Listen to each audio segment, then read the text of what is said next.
Your Excellency, Mr. Haile Mariam Desalegn, Prime Minister of the Federal Republic of Ethiopia, Celeste Amonga, Vice President, Economic Governance, Knowledge Management, African Development Bank, Mr. Lamine Mamadou Mane, Director, Regional Service Center for Africa, United Nations Development Program, Professor Richard Joseph, John Evans, Professor of International History and Politics at Northwestern University, United States, the Honorable Adeyemi Diapiolu, Special Advisor of the President of Nigeria on Economic Matters, the Honorable Maria Kiwanuka, Senior Presidential Advisor on Finance, Uganda. Excellencies, ambassadors, heads of mission, distinguished participants, ladies and gentlemen. It is a singular pleasure and honor for me to welcome you all to Addis Ababa today, Africa's rapidly transforming diplomatic capital, for the 12th edition of the African Economic Conference, which the Economic Commission for Africa has the privilege to be co-hosting with the African Development Bank, the United Nations Development Programme's Regional Bureau for Africa. Permit me to start by expressing my gratitude to the government and the people of Ethiopia for so graciously accepting to host this conference and for all the logistical and material support that they have offered us in the course of the preparations for the conference, as well as the hospitality they have continued to extend to the participants who have come from various parts of the continent and the globe. We are also most honored by the presence at this opening ceremony of the conference of His Excellency Prime Minister Haile Mariam Desalegn of the Federal Republic of Ethiopia and other high-level dignitaries from Ethiopia and other African countries. I know that the Prime Minister has been very busy. He has been traveling all week and then over the weekend as he came back to Ethiopia.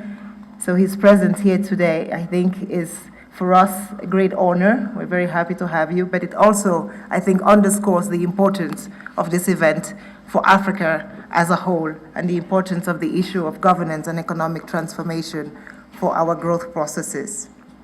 Your presence here, Mr. Prime Minister, is a clear mark of your support and also your recognition of the work that our institutions are doing to support Africa in its development efforts, and we sincerely thank you. Ladies and gentlemen, the theme of this year's conference is Governance for Structural Transformation. Bringing these two very important concepts together to constitute the theme of this conference has been very deliberate, notably because of their centrality and importance in moving our continent forward towards the development trajectory envisioned in both the 2030 Development Agenda and Agenda 2063 to deliver on Africa we want. Governance can be understood broadly as the set of factors that influence how power is exercised. It comprises the complex range of mechanisms, processes, relationships, and institutions through which citizens and societal groups articulate their interests, exercise their rights, and meet their obligations and mediate differences. Governance, as we all know, determines which public policies get adopted and how they are implemented. There is a growing consensus that African countries require a more conducive governance environment for them to be able to pursue better policies and ultimately to achieve better outcomes, including structural transformation and inclusive development. Talking about structural transformation, we at ECA understand it to be the reallocation of factors of production, capital, land, and labor within all different segments of the economy to better support inclusive development, increase value addition, increase diversification, and increase productivity and industrialization. Governance and structural transformation can be said to be mutually reinforcing. On the one hand, good governance and effective institutions are prerequisites for the attainment of structural transformation. On the other hand, structural transformation can have a strong disruptive effect on governance, particularly political governance, giving rise, for example, to interest groups that push for accountable leadership and effective institutions. As countries get more transformed, more effective institutions also become more affordable. Over time, economic transformation can advance core governance objectives of accountability, participation, and transparency. Over the last decade and a half, the continent has undoubtedly made progress in the area of governance as well as structural transformation. Africa experienced the longest period of growth from 2000 to 2013. Debt to GDP levels dropped significantly. Fiscal deficits decreased to under 5% in the majority of the countries during this period.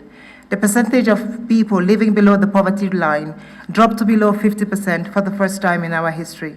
More African countries made it to the top 10 of the Doing Business Index. More African countries, for the first time in the last decade, were able to access capital markets for financing. Foreign direct investment, for the first time, exceeded official development assistance as the main financing channel of our economies. The role of domestic and private sector in many of our economies is growing and continues to grow.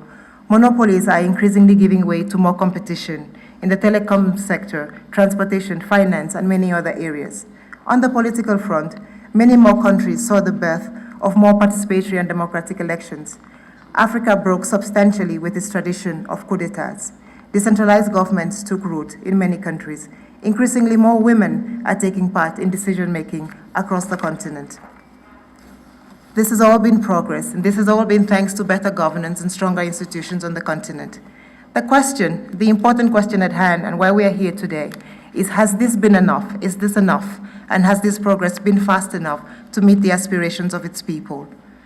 We know that there is consensus that Africa's rapid growth acceleration of the 2000 to 2013 era, whereby the continent grew at over 5% per annum, has not been job-rich, has not delivered enough growth, has not been inclusive enough to ensure that all Africans benefit. Majority of African workers are sadly still trapped in vulnerable agriculture and in the informal sector. Moreover, although Africa's growth is recovering with a projected growth of about 3.1% in 2017, with notable increases in manufacturing and value added, progress in social development remains limited, especially in relation to poverty, inequality, and social protection. Also, progress with respect to structural transformation has been marginal, with notable variations across countries. Structural transformation is critical for Africa to accelerate and sustain growth, create decent jobs, and reduce poverty and inequality. The Mo Ibrahim Index of Governance, recently released, tells us that Africa's average on governance scores has increased, and Africa overall is doing better. It has reached about 50.8% out of a score of 100 in 2016, which represents an overall improvement since 2000. A positive trend in the overall score index over the last decade has been observed in about 40 countries. So certainly we are making progress on the governance front. However, there are some worrying signs. There is a slowing continental trend in the last 5 years at the overall governance level, which is reflected by varying performances in the overall governance categories. Over the last decade, progress has been driven by improved performance in 3 of the 4 governance categories: human development, participation and human rights, and sustainable economic opportunity, with the highest improvement being seen in human development. Further progress has been hindered, however, on average, in the safety and rule of law indicator, where we see a negative decrease. Looking at the last 5 years within this period, varying trends appear. Human development and sustainable economic opportunity are still doing better, but at a slower pace, albeit. Participation and human rights is the only category to marginally pick up speed. Conversely, there is a deterioration in safety and rule of law, although it still presents some signs of abating.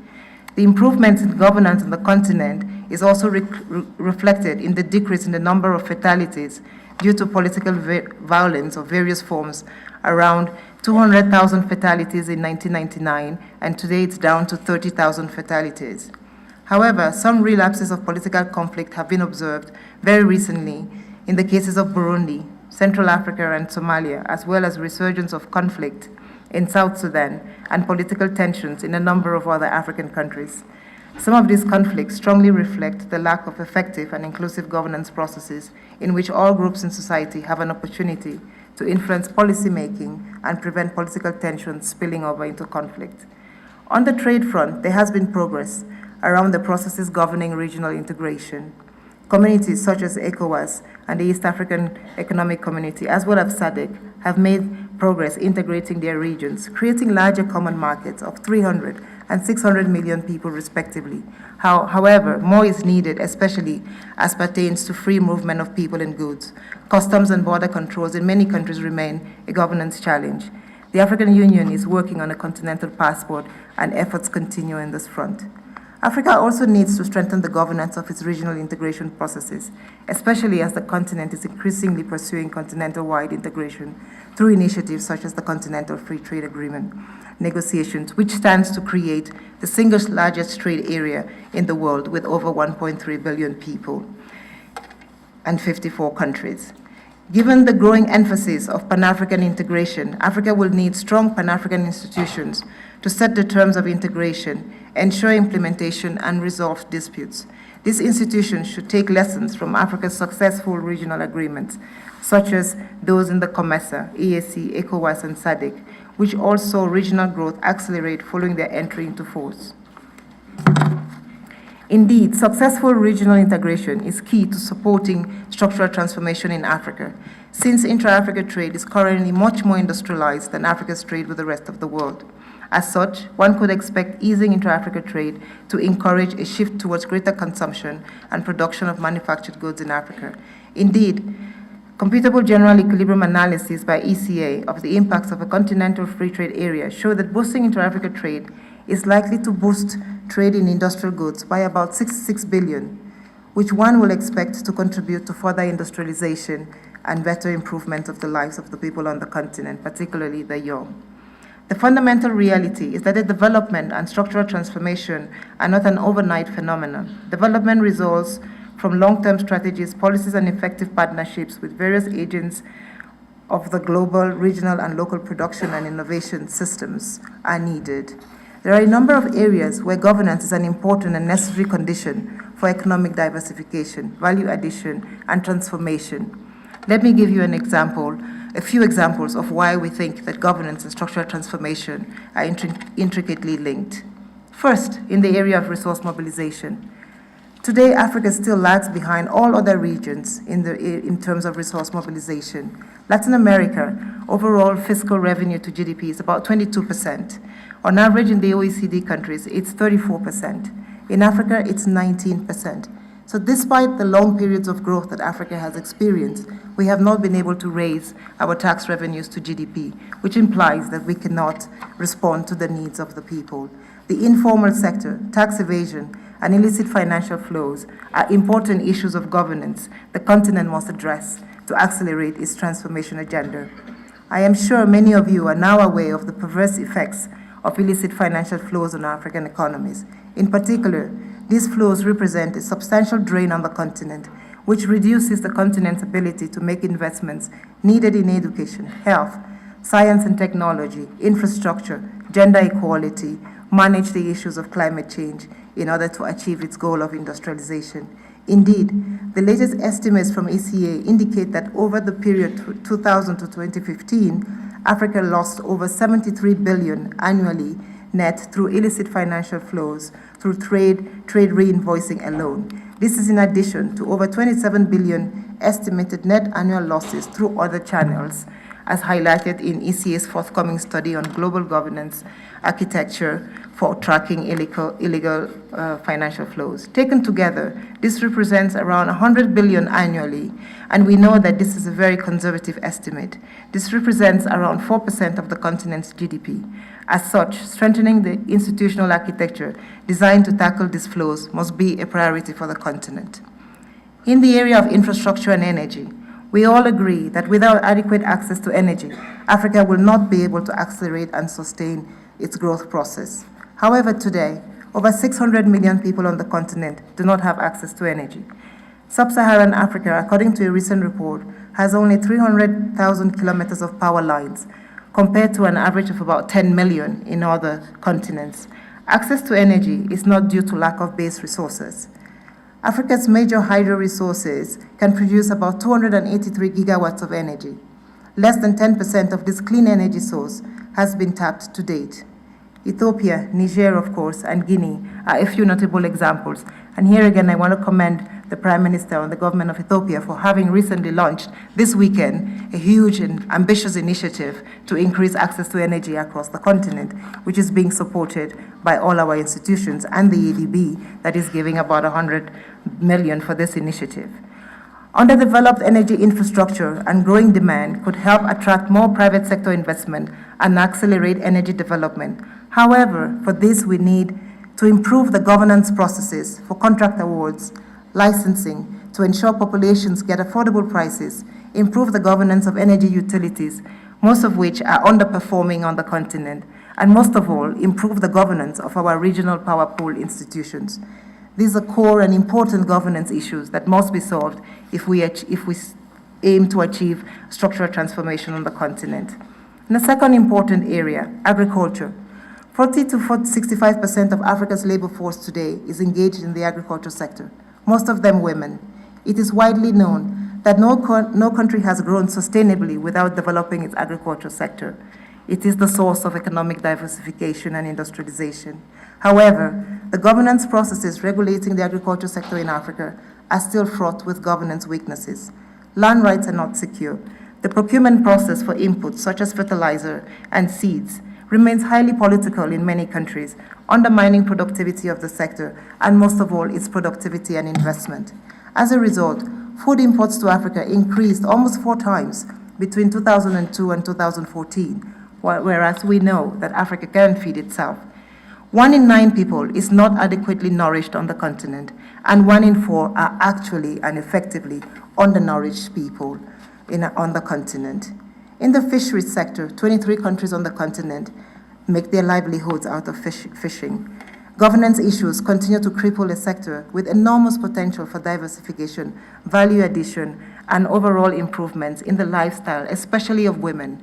In the fishing sector, as value addition grows, the women become much more employed. So this is a sector which is particularly important for gender empowerment. Currently, about 25% of all marine catches around Africa are by non-African countries. And in many cases, the catch never lands on the continent, so we can never value the catch. Boats are not registered, and fishing seasons are not respected, depleting resources and impoverishing already poor communities.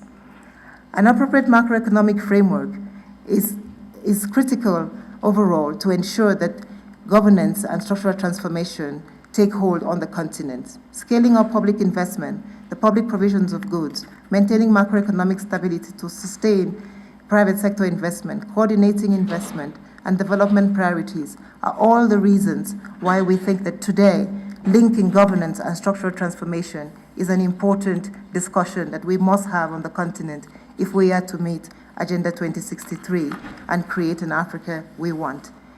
We can continue to mobilize financing for development. While it is comforting to note that Africa's domestic resource mobilization efforts have improved, financing needs are enormous, and therefore the issue of governance is of particular criticality as we move towards the next century, and as we have a young and demographic bulge that is coming, which needs more infrastructure, more energy, more education, particularly for the youth, more research and development, if we're going to be able to meet the challenges of the future.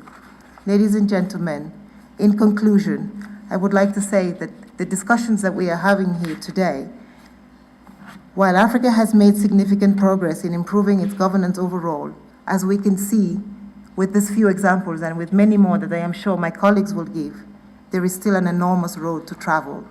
We can do it. We have done it. We have demonstrated that we can grow at 6%. In some countries, including the one I am standing in, we have demonstrated that we can grow by 8, and in others by 10. Africa needs to improve its governance systems to ensure that 10% growth becomes a norm on the continent if we will be able to meet the youth bulge, meet the aspirations of the youth, meet the aspirations of the women, and face the big challenges of climate change, which are ahead of us in the coming centuries. Therefore, I thank you very much for coming here today to have these discussions with us and enrich the conversation on the continent on how we can improve and accelerate growth and structural transformation as we work on the global continental agenda of achieving 2063. I thank you very much for your attention.